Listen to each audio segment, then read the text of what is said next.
ظلم کی انتہا ہے کہ اس وقت آلموسٹ 57 اسلامک کنٹریز ہیں دنیا میں، اور سارے ملکوں کی اگر آپ فوجیں ملائیں تو یہ تقریباً 6 to 7 ملین 60 سے 70 لاکھ فوج بنتی ہے مسلمانوں کی.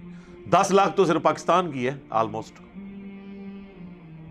تو باقی ملکوں کی بھی آپ ملائیں تو اسرائیل جو ہے وہ تو ایک چونٹی کی مانند ہے اتنی بڑی افواج کے سامنے، اگر یہ لوگ کوئی ہمت دکھاتے ہیں.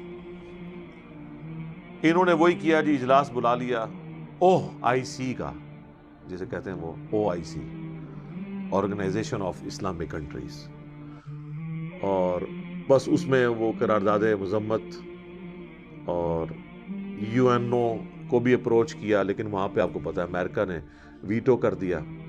لیکن امریکہ کے خلاف کوئی بیان دینے کے لیے تیار نہیں ہے، امریکہ کے سفیر کو کوئی واپس بھیجنے کے لیے تیار نہیں ہے. ظاہر ہے مجبوریاں ہیں، وہ ایک علیحدہ بات ہے، لیکن ہمیں دکھ یہ ہوتا ہے کہ ایک طرف ہم مجبور بھی ہیں اور دوسری طرف ہمارے جو دعوے ہیں، ہماری جو باتیں ہیں، ہمارے جو ترانے ہیں، وہ تو لگتا ہے کہ دنیا میں سپر پاور ہی ہم ہیں. وہ پھر جب کنفلکٹ آتا ہے نا، پھر دل کو ذرا دکھ ہوتا ہے کہ یار ہم ایک لائن میں، اور بتائیں کہ ہم ان سے بہت پیچھے رہ گئے ہیں.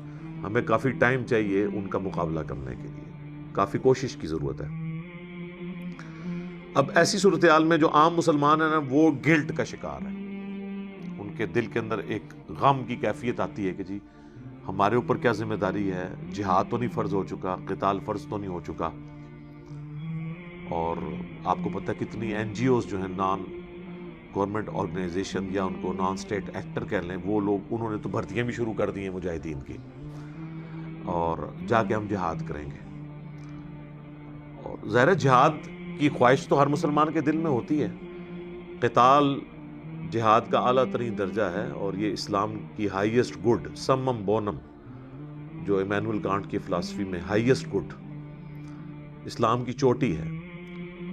حتیٰ کہ بخاری و مسلم دونوں میں حدیث ہے، اللہ کے محبوب صلی اللہ علیہ وآلہ وسلم نے فرمایا میری خواہش ہے میں اللہ کی راہ میں قتل کیا جاؤں، پھر زندہ کیا جاؤں، پھر قتل کیا جاؤں، پھر زندہ کیا جاؤں، پھر قتل کیا جاؤں، پھر زندہ کیا جاؤں، پھر قتل کیا جاؤں. صحیح مسلم میں ایک اور حدیث ہے، جس کے دل میں شہادت کی تمنا نہیں ہے وہ منافقت کی شاخ پہ مرا. یعنی مسلمان کے ایمان کا حصہ ہے اللہ کے لیے جان دینا. شہید کون ہوتا ہے؟ جو گواہی دیتا ہے پریکٹیکلی مر کے کہ جس دین کا میں بلیور ہوں اس کے لیے اپنی جان بھی دے دوں گا.